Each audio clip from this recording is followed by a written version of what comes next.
Hoy quiero comenzar contándoles un cuento. Había una vez una pequeña isla dominada por un anciano dictador. Era una isla muy pobre. A lo largo de los años, el dictador había acabado con las fábricas, con las cosechas, con la actividad económica más importante. Nadie confiaba en él. Nadie le quería prestar dinero y su pueblo padecía cada vez de más necesidades. La falta de progreso y de oportunidades abrumaba a la gente. Cerca de esta pequeña isla existía un país muy rico y poderoso. El viejo dictador, que era muy astuto, invitó a su presidente y le hizo una propuesta. Si le daba un poco de sus riquezas, le enseñaría a conservar el poder para siempre. Al presidente le gustó el trato y comenzó a mandar a la isla muy generosas ayudas. A cambio, el dictador le enviaba consejeros. Pero esos consejeros poco a poco fueron tomando las riendas del país más grande. Los asesores extranjeros se convirtieron en jefes. En vez de dar consejos, daban órdenes. Y así fue como aquel astuto tirano no solo se aprovechó de la riqueza de su vecino, sino que logró controlar sus destinos. Y aquel país poderoso también se fue empobreciendo, como la isla. Fin del cuento. ¿Les resulta conocido este cuento? Probablemente sí. Esta es la historia de Cuba y de Venezuela. La historia de una isla en bancarrota, de 11 millones de habitantes, que ha logrado hacerse con el control de una potencia petrolera como Venezuela. Miren.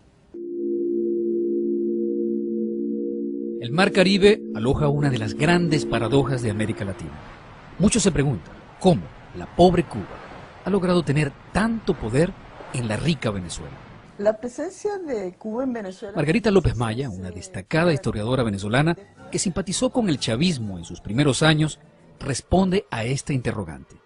Yo creo que Chávez siempre admiró a Fidel y al proyecto socialista cubano, pero en sus primeros años él pertenecía a una coalición de fuerzas que no lo dejaban manifestar exactamente sus propuestas políticas o su ideario político. Pero es en el momento en que se produce la confrontación política y que él logra vencer, primero el golpe de Estado y después el paro petrolero, que él se afianza en el poder. Bueno, a nombre del pueblo bolivariano... A partir de allí, ambos países suscriben convenios de cooperación que obligan a Venezuela a enviar a la isla más de 100.000 barriles de petróleo en condiciones favorables, a otorgarle créditos blandos para reactivar proyectos como el de la refinería de Cienfuegos, hacer inversiones directas y dar subsidios encubiertos y millonarios contratos comerciales como intermediario de diversas importaciones a través de empresas conjuntas creadas en el marco de la Alternativa Bolivariana para las Américas.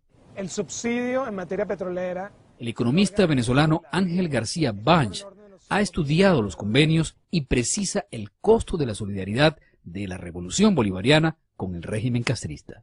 La economía cubana creció a costa de la venezolana durante la crisis financiera global.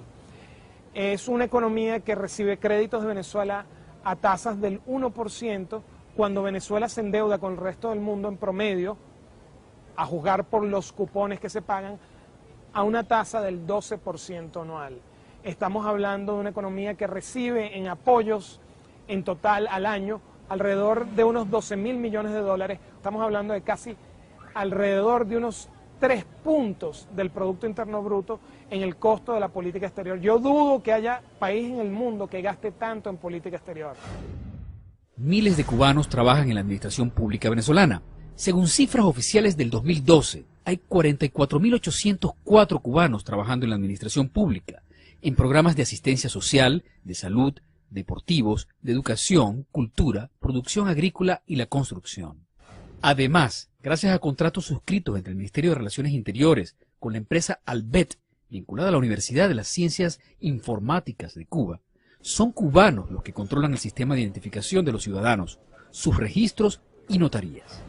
La compañía Cuba Control codirige los puertos y supervisa las aduanas, en particular los embarques de mercancías importadas por PDVSA y otras empresas estatales.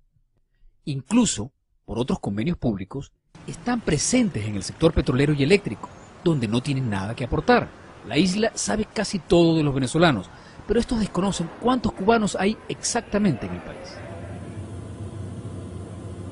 El general Antonio Rivero fue un cercano colaborador de Chávez en la presidencia, pero dado de baja y acusado por ultraje a la Fuerza Armada y por revelar secretos tras denunciar la injerencia de militares cubanos en los cuarteles venezolanos. Hay en la actualidad, de acuerdo a las proyecciones que hemos realizado al 2012, unos 110.000 cubanos. Eso se deriva de las proyecciones que tenemos en cifras evaluadas hasta el 2010, en las cuales contabilizamos unos 92.700 cubanos que permanecen todo el año en el territorio nacional. Ustedes no eran, son dentistas. La organización Solidaridad Sin Fronteras confirma las cifras del gobierno. Más de 32.000 médicos cubanos operan hoy día en Venezuela.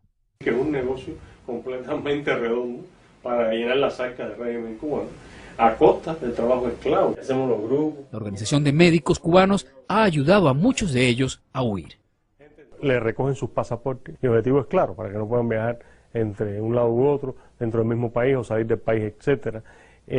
Muchas veces también, con el personal médico, pues sale hacia ese país personal de inteligencia, personal de seguridad que no son médicos y que están filtrados dentro de toda esta maquinaria de lo que es la colaboración médica.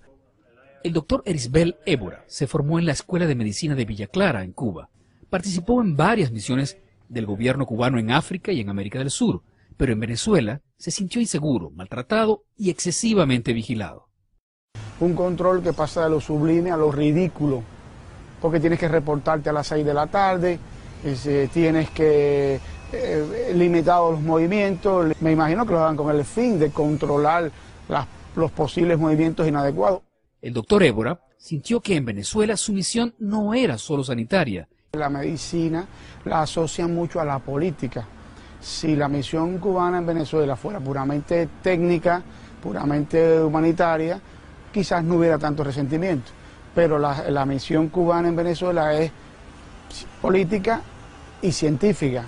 Los beneficios económicos de Venezuela en este trueque de servicios por petróleo son nulos, pero el gobierno venezolano obtiene ganancias políticas. Los analistas coinciden en que los hermanos Castro han servido a sus propósitos de mantener un poder hegemónico y neutralizar a la oposición. Para ello, le han abierto las puertas a sectores estratégicos de seguridad y defensa. En la Fuerza Armada hay aproximadamente, en la actualidad, de acuerdo a la proyección del 2012, unos 500 militares uniformados. ¿Qué función cumplen propiamente? Asesoría desde el punto de vista de áreas estratégicas, como es el Comando Estratégico Operacional, en área de inteligencia, área de ingeniería, área operativa, área de armamento, área de comunicaciones, y propiamente en el despacho del Ministro de Defensa, donde cuenta con un asesor permanente en el grado de general. Ahora, en la parte de inteligencia, propiamente, existe un cuadro total desde el punto de vista de la labor de inteligencia que realizan no solamente los funcionarios E2, que se contabilizan entre 2.700 del 2010 a 3.000 en el 2012. Huberto Mario asegura haber trabajado como agente del G2 en Venezuela. Nos recibe desconfiadamente en un estacionamiento público, por supuesto en Miami, donde recibió asilo político. Siempre he sido un analista de la inteligencia. Y con el venezolano común, yo era un periodista cubano que estaba ahí reportando para Radio Rebelde, para Cuba todos los días, pero por otra parte, dentro de mi trabajo encubierto, atendía la misión médica cubana. Todo lo que sucediera con los médicos cubanos en Venezuela en materia de inteligencia, yo era uno de los encargados de protegerlos, de cuidarlos, de saber lo que hacían, para dónde iban, para dónde venían. Y gran parte de los periodistas de Radio Nacional de Venezuela, de YBKE Mundial, y en el caso de los periodistas opositores, a mí me tocó siempre trabajar con Orlando Urdaneta, es decir, seguir a Urdaneta, él lo sabe. Se trata de un vínculo sin precedentes. Ni siquiera en los tiempos de la Guerra Fría, Estados Unidos, que llegó a tener una oficina militar dentro del principal cuartel venezolano, en Caracas, tuvo tanta influencia como la que tiene Cuba hoy. Sin la ayuda de los gobiernos venezolanos, pues ya hubiera colapsado posiblemente la economía cubana. Y sin embargo, nosotros ahora en muchas políticas, aparentemente existe una situación de subordinación a políticas cubanas por la experticia que tienen el socialismo, por la admiración que tienen y por la inmensa, creo yo, desconfianza que le tienen este gobierno le tiene a sus profesionales y a sus cuadros preparados para el ejercicio del poder en Venezuela. Para el régimen cubano, la revolución bolivariana es un gran negocio y una tabla de salvación, garantizada con Nicolás Maduro, quien en su juventud estudió en la Escuela de Cuadros del Partido Comunista Cubano. Y como presidente, no ha perdido la oportunidad de ratificar su compromiso con los Castro.